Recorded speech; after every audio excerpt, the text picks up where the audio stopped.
আসসালামু আলাইকুম, সবাইকে পাইথন টিউটোরিয়ালে আবারও স্বাগতম।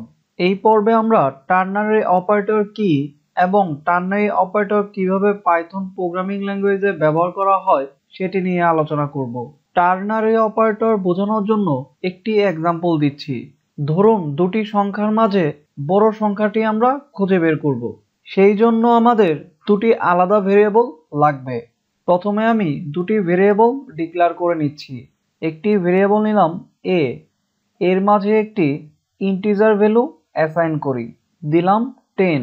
অন্য আরেকটি ভেরিয়েবল নিলাম b ইকুয়াল b এর মাঝে একটি ভ্যালু অ্যাসাইন করলাম 20। আমরা খুব সহজেই ইফ ইলস কন্ডিশনের মাধ্যমে বিগেস্ট নাম্বারটি বের করতে পারবো। If a greater than b,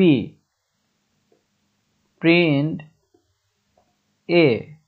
যদি এই কন্ডিশনটি ফলস হয় তবে ইলস প্রিন্ট b। চলুন প্রোগ্রামটি আমরা রান করি। পারফেক্ট, আমাদের b এর ভেরিয়েবলটি a এর ভেরিয়েবলের থেকে বড়, তাই আমাদের রিটার্ন করেছে আউটপুট 20।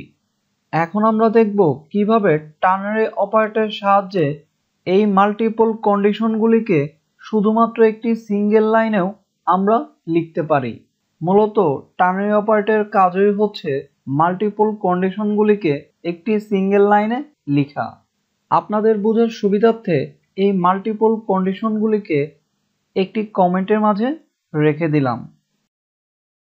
আমরা যেভাবে ইংরেজি ল্যাঙ্গুয়েজ টাইপ করে থাকি ঠিক একইভাবে আমরা এখন টাইপ করব।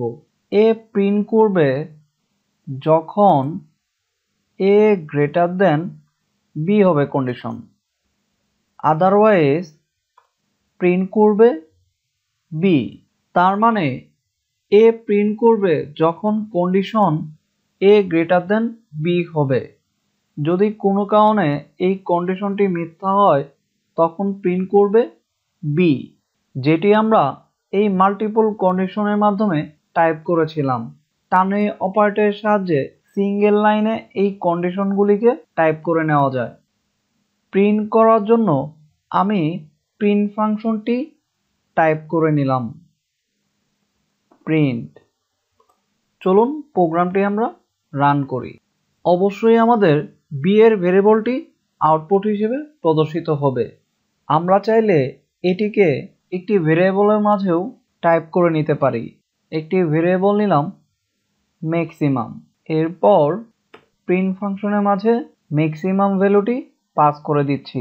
চলুন প্রোগ্রামটি পুনরায় রান করি। সেম একই আউটপুট প্রদর্শিত করছে।